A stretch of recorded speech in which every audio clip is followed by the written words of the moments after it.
हो गया। जय हिंद साथियों, नमस्कार। मैं प्रभुदान चारण आपका हार्दिक स्वागत करता हूं, अभिनंदन करता हूं। दोस्तों, अपन बात कर रहे थे हिंदी व्याकरण के ऊपर। इनसे पहले 2 क्लास में हमने बात कर ली है हिंदी शब्द के ऊपर और हिंदी भाषा का सामान्य परिचय भी हमने पढ़ लिया है।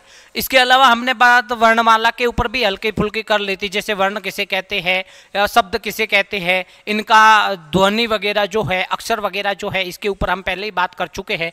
आज हम शुरू करने जा रहे हैं वर्णमाला के बारे में। वर्णमाला का ये जो टॉपिक है ये इतना इम्पोर्टेंट है कि आप सबको पता है कि सवाल पूछे ही जाते हैं, मतलब पूछे ही जाते हैं।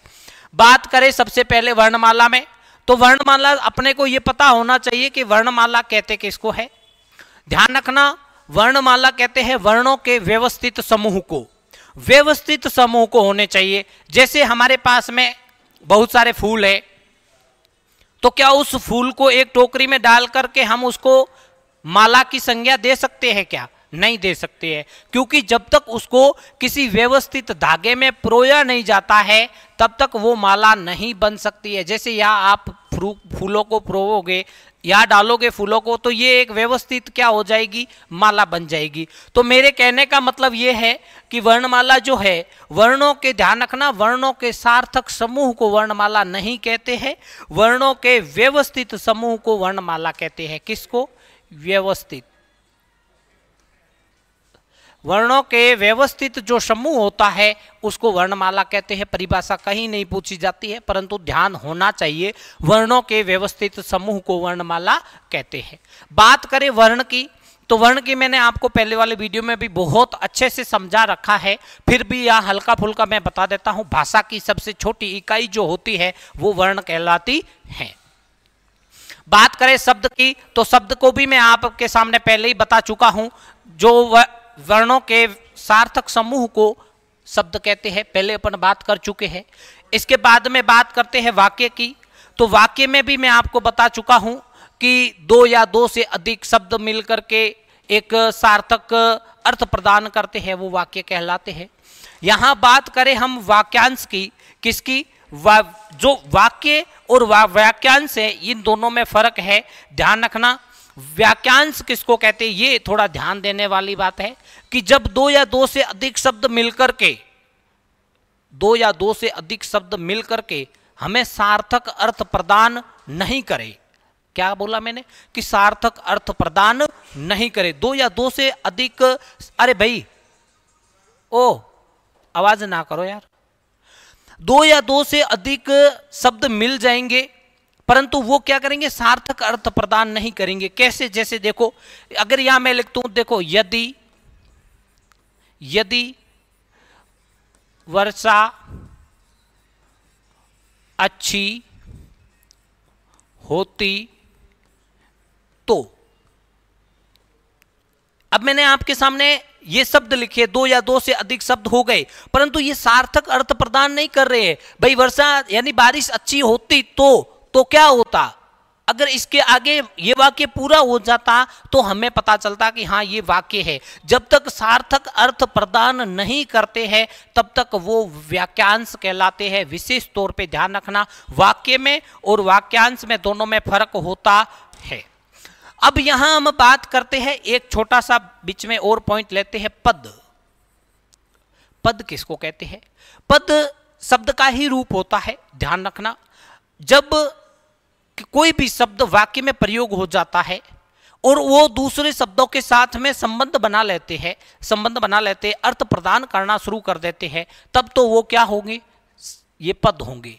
और जब वो अगर अकेला प्रयुक्त हो रहा है, जैसे मैंने यहां लिखा पवन,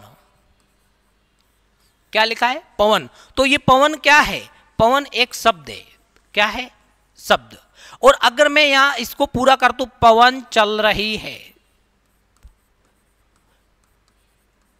अब ये क्या बनेगा?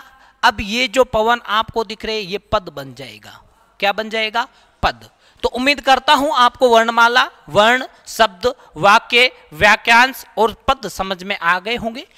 और थोड़ा विशेष तौर पे अपने को ये चीजें ध्यान में होनी चाहिए। ऐसे सीधे सीधे सवाल पूछे नहीं जाते। फिर भी वर्णमाला, जो वर्णों के व्यवस्थित समूह को वर्णमाला कहते हैं। भाषा की सबसे छोटी इकाई वर्ण होती है। 2 या 2 से अधिक वर्णों के मेल को शब्द कहते हैं। वाक्य है, 2 या 2 से अधिक शब्द जब मिल जाते हैं तो वाक्य कहलाते हैं। वाक्यांश, यदि 2 या 2 से अधिक शब्द मिलकर के भी पूर्ण अर्थ प्रदान नहीं करते हैं तो वो वाक्यांश कहलाते हैं। पद होता है, ये पद क्या होता है? वो शब्द जो किसी दूसरे वाक्य में या किसी दूसरे शब्दों के साथ में अपना संबंध बना लेते हैं, यानी अर्थ देना प्रकट कर देते हैं, तो वो पद कहलाता है। जब तक वो अकेला होता है तब तक वो शब्द कहलाता है।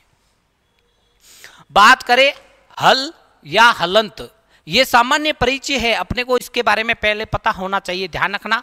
ये क्या होता है? व्यंजन का अधूरापन, यानी कि व्यंजन आधा जो होता है वो दर्शाने के लिए जो उसके नीचे एक लाइन खींची जाती है उसको हलंत या हल कहते हैं। जैसे मैं यहाँ आपके सामने ये लिख रहा हूँ, अब जो मैंने ये लाइन खींची है ये क्या कहलाती है? ये हल या हलंत कहलाती है। बात करें शिरोरेखा की, तो शिरोरेखा के बिना हमारी हिंदी देवनागरी लिपि जो है हिंदी की वो अधूरी मानी जाती है, शुद्ध नहीं होती है। शिरोरेखा जरूरी है। तो शिरोरेखा क्या होता है? जैसे मैं यहाँ नाम लिख रहा हूं पंकज, क्या लिखा है? पंकज। अब ये मैंने नाम लिखा है, इसके ऊपर जब मैं ये लाइन खींचूंगा, जो ये लाइन मैंने खींची है ना, ये ही शिरोरेखा कहलाती है। विशेष तौर पे ध्यान देने वाली बात है। अब आगे चलते हैं वर्णमाला के ऊपर। ध्यान रखना, वर्णमाला को 2 पार्ट में बांटा जाता है। वर्णमाला को 2 पार्ट में बांटा जाता है। एक होता है स्वर और दूसरा जो होता है व्यंजन। मुख्य रूप से ध्यान रखना, ये 2 पार्ट होते हैं।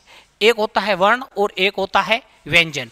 आपको पता है जो ये स्वर कितने होते हैं? स्वर होते हैं 11। कितने होते हैं? 11। और व्यंजन जो होते हैं वो व्यंजन कितने होते हैं? 33। कितने? 33। वर्णमाला को हमने 2 पार्ट में बांटा है। एक होता है स्वर जिसकी संख्या होती है 11 और दूसरा होता है व्यंजन जिसकी संख्या होती है 33। समझ में आ गई होगी, 2 पार्ट में बांटा है। बात करें आगे स्वर की। स्वर किसे कहते हैं? स्वर स्वतंत्र रूप से जो उच्चारित ध्वनियां होती है वो स्वर कहलाती है। क्या कहलाती है? स्वर। जो स्वतंत्र रूप से, वे वर्ण जिनका उच्चारण स्वतंत्र रूप से हो, यानी कि किसी अन्य वर्ण की आवश्यकता ना हो, वो क्या कहलाती है? वो स्वर कहलाती है। इसकी एक दूसरी अच्छी परिभाषा ये बनती है कि फेफड़ों द्वारा छोड़ी जाने वाली हवा, या हम ये कह सकते हैं कि फेफड़ों द्वारा छोड़ी जाने वाली हवा हमारे वाग यंत्र के किसी भी अवयव को स्पर्श किए बिना निकलती है, वो स्वर कहलाती है। उम्मीद करता हूं परिभाषा कोई नहीं पूछेंगे, फिर भी अपने को बेस तैयार करने के लिए ये समझ में आना चाहिए स्वर कहते किसको है। स्वर स्वतंत्र होते हैं, पहली बात। इसको उच्चारण में किसी अन्य वर्ण की आवश्यकता नहीं होती है। और तीसरी परिभाषा हमने पढ़ी है कि फेफड़ों द्वारा छोड़ी जाने वाली हवा जो होती है वो वाग यंत्र के किसी भी अवयव को स्पर्श किए बिना सीधे मुंह से बाहर निकल जाती है, वो स्वर कहलाती है। तो उम्मीद करता हूं स्वर आपको समझ में आए होंगे। बात करें स्वर होते कितने हैं, तो स्वर होते हैं 11। ए, आ, ई, बड़ी ई, ऊ, बड़ा ऊ, री, ए, आई, ओ, औ। ये जो 11 मैंने आपके सामने लिखे हैं ये क्या है? ये स्वर है। क्या है? स्वर। समझ में आया? स्वर परिभाषा भी आपको बताइए, स्वर 11 होते हैं, ये भी आपके सामने है। बात करें व्यंजन की, तो व्यंजन जो स्वर की परिभाषा होती है उसका एकदम अपोजिट, यानी कि वे वर्ण जिनको उच्चारण में किसी अन्य वर्ण के सहायता की आवश्यकता होती है, या वे वर्ण जो परतंत्र होते हैं, या फिर हमारे फेफड़ों द्वारा छोड़ी जाने वाली हवा वाग यंत्र के किसी न किसी अवयव को स्पर्श करके निकलती है, वो व्यंजन कहलाती है। व्यंजन 3 प्रकार से है, ध्यान रखना। इसके जो प्रकार होते हैं वो 3 होते हैं। पहला है स्पर्श व्यंजन। स्पर्श व्यंजन जो फेफड़ों द्वारा छोड़ी जाने वाली हवा वाग यंत्र के किसी न किसी अवयव को स्पर्श करके निकलती है, उसको स्पर्श व्यंजन कहते हैं। और इसकी जो संख्या होती है वो ध्यान रखना क से लेकर के मैं तक यानी कि 25 होती है। कितनी? 25। क से लेकर के म तक जो भी है वो स्पर्श व्यंजन कहलाते हैं, जिसकी संख्या 25 होती है। ये विशेषकर ध्यान रखना। बात करें अंतःस्थ व्यंजन की, तो अंतःस्थ व्यंजन की संख्या होती है 4। कितनी? 4। कौन कौन सी होती है? तो य, र, ल और व, ये 4 जो है ये है अंतःस्थ व्यंजन। बात करें ऊष्म की, ऊष्म व्यंजन जो है इसकी संख्या भी 4 होती है। कौन कौन सी? अब तीनों शय, शय, शय, शय और है। अब सर इसको ऊष्म व्यंजन क्यों कहते हैं? क्योंकि हमारे मुख व्यूवर द्वारा जो हवा निकलती है, इनका उच्चारण करते हैं तब वो हवा गर्म होती है। आप खुद बोल करके ऐसे अपना हाथ रख के बोल करके देख सकते हो, जैसे श श श ह बोलोगे तो यहाँ आपको स्पर्श होगी कि गर्म हवा जो मुंह के द्वारा बोल बाहर निकल रही है, इसीलिए इसका नाम भी इस ऊष्म व्यंजन रखा गया है। तो व्यंजन 25, 25 और 4 29, 29 और 4 33। मैंने आपको पहले ही बताया है कि व्यंजनों की संख्या कितनी होती है? 33। 33 आपके सामने लिखा हुआ है, इस प्रकार से ये 33 होते हैं। हिंदी वर्णमाला में वर्णों की संख्या कितनी होती है? 44। कैसे? 44 कैसे होती है? तो 11 तो स्वर होते हैं प्लस 33 व्यंजन होते हैं, दोनों को मिलाते हैं तो कितनी हो जाती है? 44। और बात करें अगर कि कुल वर्णों की संख्या, तो कुल वर्णों की संख्या ध्यान रखना 52 होती है। कितनी? 52। यहां इसको विशेष तौर पे ध्यान रखना, हिंदी वर्णमाला में वर्णों की संख्या 44, हिंदी वर्णमाला में कुल वर्णों की संख्या 52 होती है। अब इसके अलग अलग पार्ट है, जैसे आप देख रहे हो स्वर कितने बताए थे मैंने? 11। व्यंजन कितने बताए मैंने? 33। अयोगवाह, अयोगवाह जो योग्य ना हो वो अयोगवाह कहलाते, इसकी संख्या होती है 2। इसके बाद में आता है संयुक्ताक्षर, संयुक्ताक्षर इसको ध्यान रखना संयुक्त व्यंजन भी कहते हैं, जिसकी संख्या होती है 4। ध्यान रखना कामता गुरु प्रसाद ने संयुक्ताक्षर या संयुक्त व्यंजन की संख्या 3 ही बताई है, परंतु वर्तमान समय में संयुक्ताक्षर या संयुक्त व्यंजन की जो संख्या है वो कितनी है? 4 है। इसके बाद में नंबर 5 पे बात करें तो मैं यहां बता रहा हूं, नंबर जो 5 पे आता है हमारा वो होता है उत्क्षिप्त व्यंजन। कौन सा? उत्क्षिप्त व्यंजन। थोड़ा पढ़ने में भी हकलाना पड़ता है। क्या होता है 5वां? उत्क्षिप्त व्यंजन। इसकी संख्या 2 होती है। कौन सी? अढ, अढ। ये जो 2 दिख रहे हैं आपको, ये ध्यान रखना, ये क्या है? ये आपके उत्क्षिप्त व्यंजन होते हैं। ध्यान रखना उत्क्षिप्त का मतलब होता है फेंकना, इसको ताड़न जात भी कहते हैं, उत्क्षिप्त व्यंजन भी कहते हैं। इसका उच्चारण करने में हमें थोड़ा ऐसा महसूस होता है कि जीभ जो है इन दोनों को बाहर फेंक रही है। अढ, अढ जैसे बोलते हैं ना, अढ, अढ, तो अपने को ये बोलने में भी पता चल रहा है कि जैसे जीव अपनी जो जाति से इसको बाहर निकाल रही है, इसीलिए इसको ताड़न जात भी कहते हैं। विशेष तौर पे ध्यान रखना, क्या कहते हैं? ताड़न जात। एक ये ड और ये ढ, ये अलग है, ध्यान रखना, और ये अलग है। विशेष करके ध्यान रखने वाली बात ये है। तो आपको ये चीज समझ में आई होगी कि हिंदी वर्णमाला में कुल वर्णों की संख्या 52 होती है। 11, 33, 44, 2 46, 4 50 और 2 52। तो हिंदी वर्णमाला में कुल वर्णों की संख्या कितनी होती है? 52। जबकि हिंदी वर्णमाला में वर्णों की संख्या पूछे तो 44 होती है। समझ में आ गया होगा? कंफ्यूज करने वाला है, ऐसे सवाल पूछे जाते हैं। अब बात करें स्वरों का वर्गीकरण। ये तो हमने अभी तक व्यंजन का वर्गीकरण किया है, अब हम बात करेंगे स्वरों का वर्गीकरण 5 प्रकार से किया जाता है। कैसे? 5 प्रकार से। 5 प्रकार से सबसे पहले होता है उच्चारण अवधि के आधार पर। ध्यान रखना, अवधि अगर आपके सामने ये लिखी हुई आती है, कौन सी?